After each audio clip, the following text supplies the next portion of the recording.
What's going on, everyone? This is Nick Luckett again with Vivid Landscape and Lighting. When we started out about 8 years ago, we spent a lot of time and extra money on the job because we didn't know who to believe or what to buy because we didn't know what worked best. I'm here today to explain my top 5 tips for anyone starting out or beginners in outdoor lighting.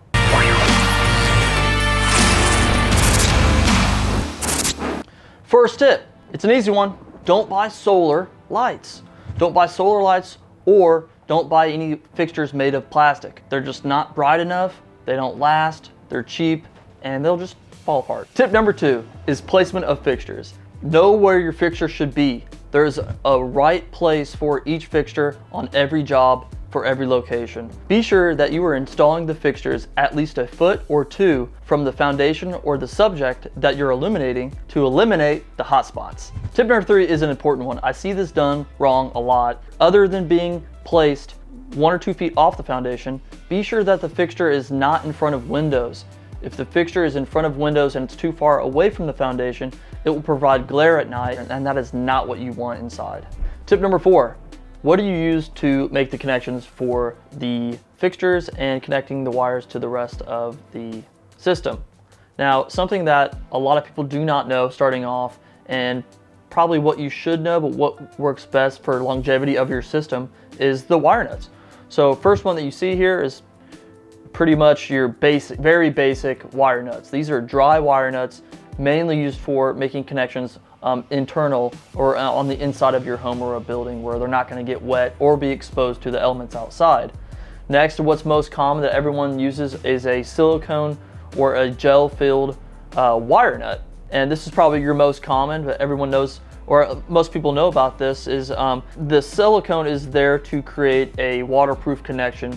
Therefore, your connection will last a little bit longer out in the field when it's getting wet, more so than your dry wire nuts. The best recommendation that we would recommend for lighting a system would be using drum and gel filled or silicone filled connections. So the silicone filled wire nuts are the most commonly used, but to really take a step further and to make sure that your connections are going to be lasting a little bit longer in the field, jump up to the drum connectors.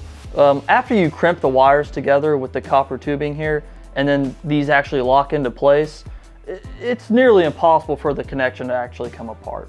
Tip number 5, buy good tools. Don't cheap out on just basic generic tools that are not going to get the job done correctly or in a time efficient manner for you. So what we have here are some of my favorite tools that I use for working on the job and get it done in a time efficient manner. Basic wire cutters and crimpers. You're going to be able to match your gauge of wire and then get that cut and strip it. Next is your automatic strippers. These are a godsend on the job. I love these things. We use them every single time, and it doesn't matter what type of the year it is. If it's cold or hot outside, this will always strip the wire for you and get it done quickly. It automatically strips it for you with this. It just cuts it to the sides, and you have to pull. So right now during winter when you're cutting, oh my God, dude, you're talking about force. You got to get in it. With this thing, doesn't matter how cold the wire is, how cold it is outside, one time, done. It's amazing. And then last but not least is your wire crimpers. And this is going to be able to crimp the copper tubing for your connections that are going to be made for the drum connectors. So you need to have a pair of these on you at all times. Long story short, in all, you should actually have all 3 of these. So I do recommend them all, but if you're looking to be more efficient on time, by far I would recommend the automatic strippers. Cut down half of your time on the job. Honestly, like the best way to get better at this is to practice at night. Get out there at night, grab your fixture while it's on, and literally move it around. Move it to and from your foundation.